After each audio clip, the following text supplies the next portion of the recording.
Bismillahirrahmanirrahim. Assalamualaikum warahmatullahi wabarakatuh. Perkenalkan, saya Gagan Ganjar Tabah, STMT, dosen Prodi Teknik Mesin, Fakultas Teknologi Manufaktur, Universitas Jenderal Ahmad Yani. Saya akan mempresentasikan penelitian yang didanai oleh LPPM Unjani yang berjudul Perencanaan Standar Operating Procedure (SOP) Pengaturan First Person View FPV Drone tipe quadcopter. Di sini dari penelitian ada saya dan ada yang kedua adalah Profesor Dr. Insinyur Sigityono Martowibowo dan ada mahasiswa atas nama Deki Darmawan.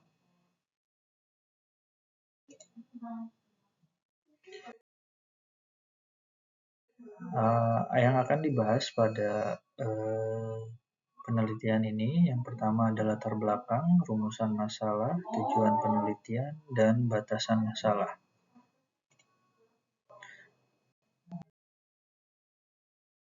Latar belakang dari perkembangan teknologi saat ini mulai merambah ke sektor udara, kemudahan manusia untuk menjelajah di ketinggian dengan menggunakan teknologi menjadi salah satu bukti dari pesatnya perkembangan teknologi di era digital ini. Kemajuan teknologi melahirkan inovasi-inovasi baru yang mempermudah manusia dalam melakukan berbagai hal.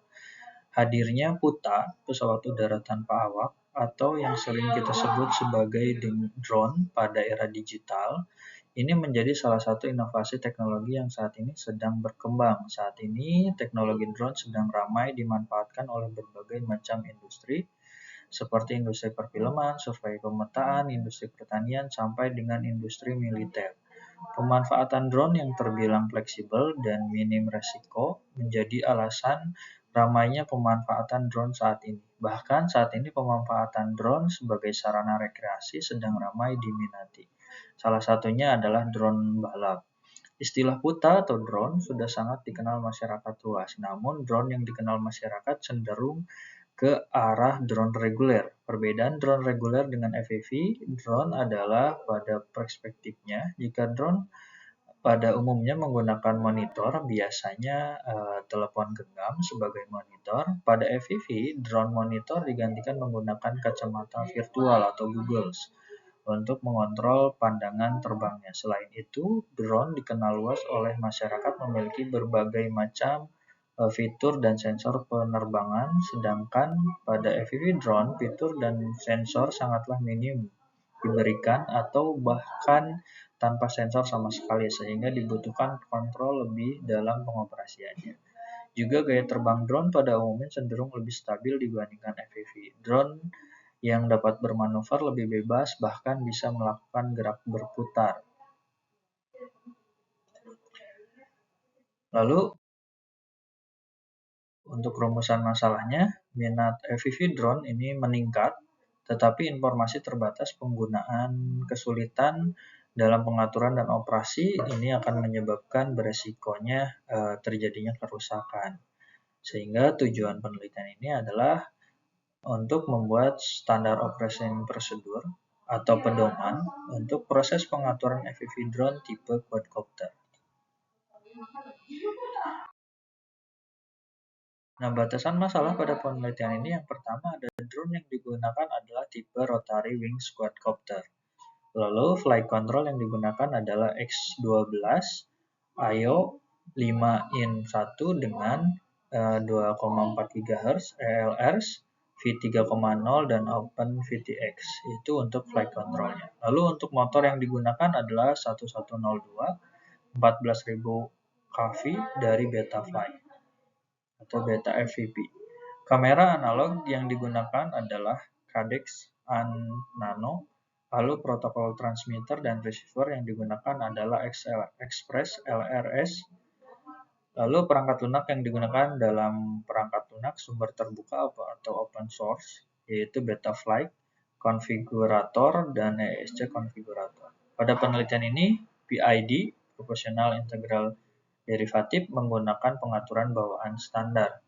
Lalu goggles yang digunakan adalah goggles analog dengan tipe Fast Track Attitude V5 Lalu remote yang digunakan adalah remote Radio Master Zorro JP 4-in-1 dengan eksternal modul Express LRS Jumper Ion.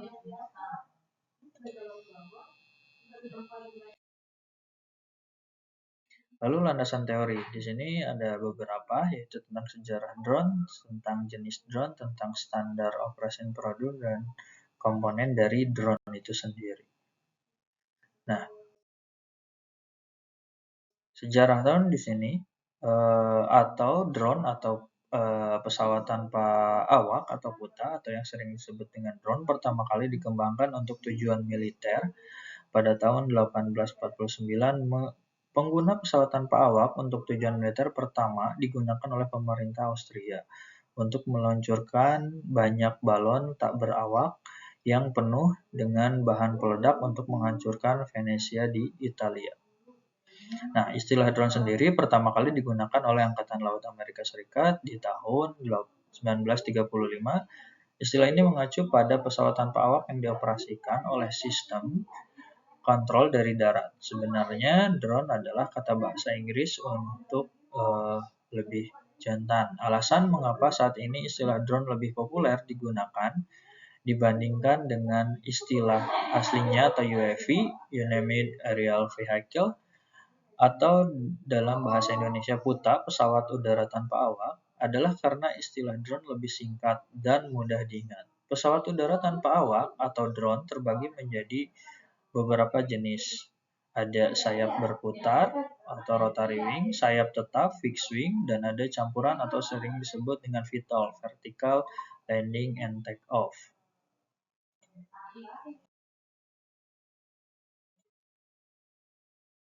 Nah, ini tadi jenis-jenis drone-nya yang dapat digunakan.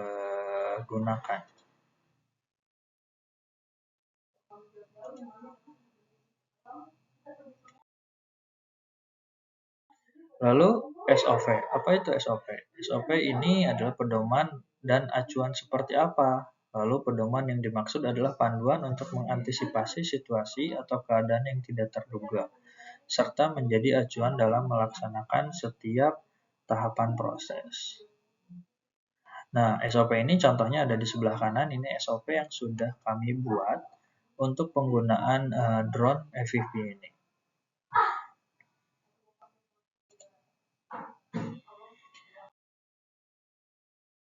Lalu ini adalah komponen-komponen dari FPV drone. Yang pertama ada frame, lalu ada motornya, karena ini quadcopter jadi kami menggunakan 4 motor, lalu ada baterai sebagai sumbernya, lalu ada propeller, lalu ada electrical komponen, dan ada kamera. Nah, di bagian ini, di bagian drone ini, selain rangka ada juga FC, yaitu flight controller untuk mengkontrol drone tersebut. Lalu ada ESC, Electronic Speed Control, lalu ada tadi motor listriknya, lalu ada receiver RX untuk menerima sinyal dari remote, lalu ada kameranya, kamera FPV, lalu ada video transmitter. Lalu selain drone ini ada juga yang digunakan yaitu remote control, lalu ada FPV Google, nah lalu ada antena VRX dan VTX.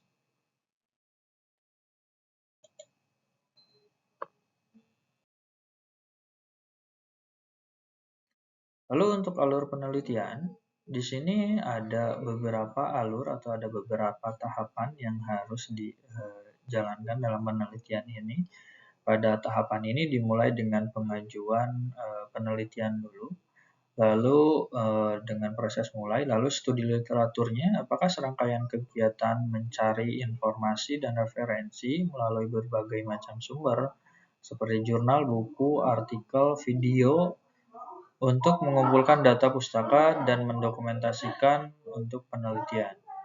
Lalu ada yang ketiga, pembuatan skema dasar penelitian adalah proses penyusunan alur dan tahapan penelitian agar penelitian dapat berjalan secara terstruktur dan sistematis.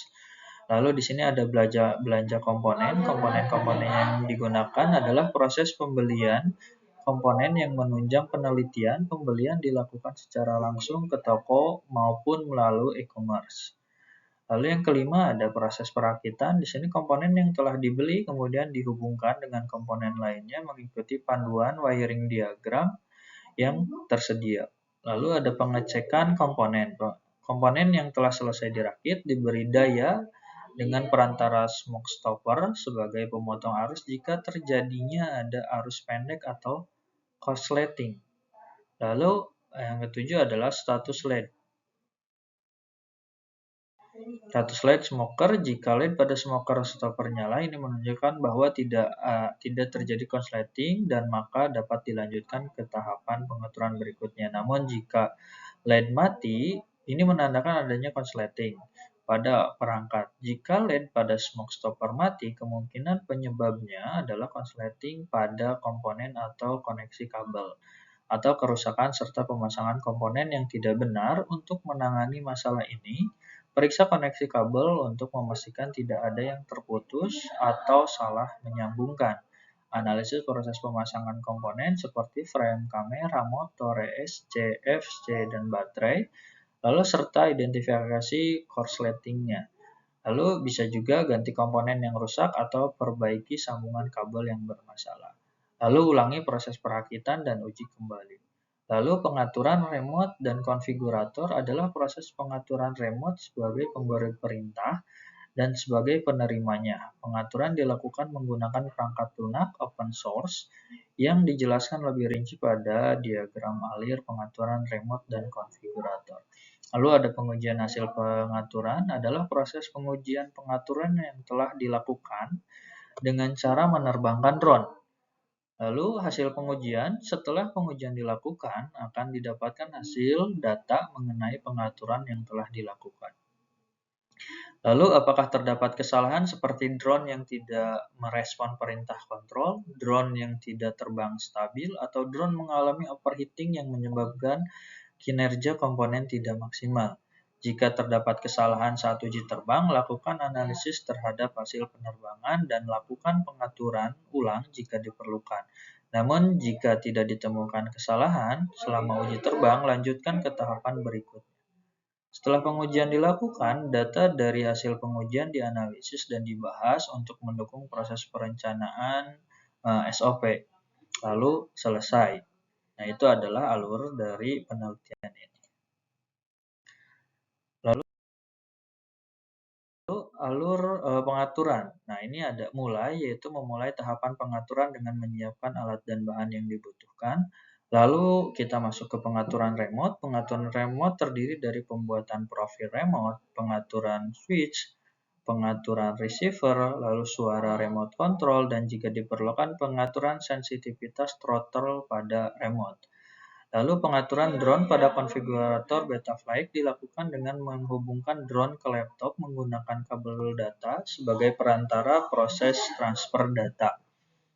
Lalu kalibrasi sensor IMU, ini internal measurement unit, harus dikalibrasi untuk memastikan bahwa sensor memberikan data yang akurat mengenai sudut, kecepatan rotasi, dan percepatan. Lalu pengaturan UART, Universal Asynchronous Receiver Transmitter, proses konfigurasi port komunikasi serial yang digunakan untuk menghubungkan berbagai perangkat dan modul pada drone. Pengaturan power baterai, lalu pengaturan ini berfungsi untuk memastikan bahwa drone mendapatkan pasokan daya yang stabil dan aman selama penerbangan. Lalu pengaturan receiver dan binding, ini dengan remote. Proses pengaturan receiver pada drone dan pembuatan binding fase untuk proses penghubungan antara remote dengan drone. Lalu pengaturan switch mode adalah pengaturan mode terbang pada remote dan fungsi-fungsi switch lainnya yang menunjang penerbangan. Pengaturan OSD, on-screen display. Pengaturan OSD adalah proses pengaturan tampilan informasi pada Google seperti informasi nilai sinyal, tegangan baterai, suhu board, dan lain-lain yang menunjang proses penerbangan. Lalu setelah itu masuk ke pengaturan VTX atau video transmitter. Nah, ini adalah proses pengaturan perangkat yang mentransmisikan sinyal video dari kamera drone ke penerima atau Google-nya ya. Lalu pengaturan motor adalah proses pengaturan parameter yang mempengaruhi kinerja motor dan kontrol terbang drone seperti arah putar, posisi motor dan protokol ESC yang digunakan. Lalu masuk ke pengaturan motor menggunakan ESC Configurator. Nah, pengaturan ini dilakukan menggunakan perangkat lunak lain selain Betaflight untuk memberikan pengaturan ESC dan motor yang lebih luas. Lalu selanjutnya, apakah terdapat kesalahan seperti susunan motor yang salah, terbalik, atau arah putaran motor yang tidak sesuai, atau putaran motor yang tidak sama saat idle? Jika terdapat kesalahan, lakukan pengecekan berkala pada komponen dan lakukan pengaturan ulang motor, serta analisis permasalahan yang ada. Namun jika tidak terdapat kesalahan, lanjut ke tahapan selanjutnya, yaitu binding dengan Google. Nah, binding dengan Google ini adalah proses penghubungan antara drone dan Google yang mana untuk menampilkan hasil yang ditangkap oleh kamera drone. Lalu selesai. Nah, metode penelitian yang digunakan ada dua, yaitu eksperimental dan deskriptif observasional. Eksperimental itu akan kami lakukan bereksperimen, lalu deskriptif observasional kita lakukan observasi secara deskriptif pada penelitian ini. Lalu hasil dari penelitiannya yang pertama yaitu perakitan komponen. Dari perakitan komponen ini kita mengatur wiring diagram dan penyolderan, ada dua komponen. Lalu yang kedua ada proses pengaturan. Nah, proses pengaturan ini yang pertama pengaturan remote. Lalu ada pengaturan drone. Nah, di pengaturan remote ini ada pembuatan profil remote, mengaktifkan receiver, pengaturan switch, membuat binding pass. Lalu pengaturan drone, posisi atau arah drone, lalu UART, lalu pengaturan motor dan susunannya, lalu informasi USD, lalu VTX, switch mode, lalu binding dengan remote. Lalu yang ketiga adalah proses binding Googles. Ini penghubungan Googles dengan drone. Lalu informasi USD tidak muncul, hasil gambar hilang pada waktu tertentu. Ini dari hasil penelitian.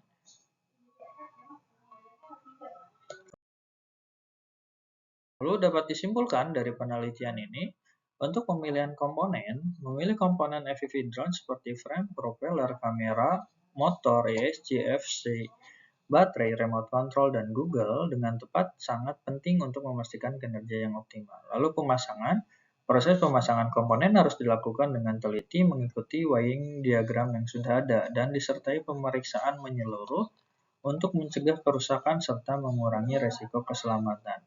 Pengaturan remote, di sini memahami fungsi tombol dan pengaturan pada remote control sangat penting untuk memastikan kontrol yang efisien dan aman. Pengaturan Betaflight, pengaturan sensor, UART, power dan baterai, receiver, mode penerbangan, dan video transmitter menggunakan Betaflight Configurator sangat krusial untuk menjaga performa drone dan mencegah malfungsi. Lalu keselamatan dan efisiensi, proses ini membutuhkan perhatian detail pada setiap tahap untuk memastikan operasi drone yang aman dan efisien. Lalu saran dari penelitian ini merupakan tahap awal dalam proses perakitan FPV drone menggunakan Betaflight Configurator, dengan harapan dapat menjadi referensi bagi pilot pemula dalam mengatur drone mereka. Ke depannya, penelitian ini diharapkan dapat dikembangkan lebih lanjut dengan penjelasan yang lebih kompleks serta menjadi dasar untuk penyusunan SOP bagi tipe drone atau konfigurator lainnya. Untuk presentasi hari ini sudah selesai. Terima kasih atas perhatiannya. Saya tutup. Assalamualaikum warahmatullahi wabarakatuh.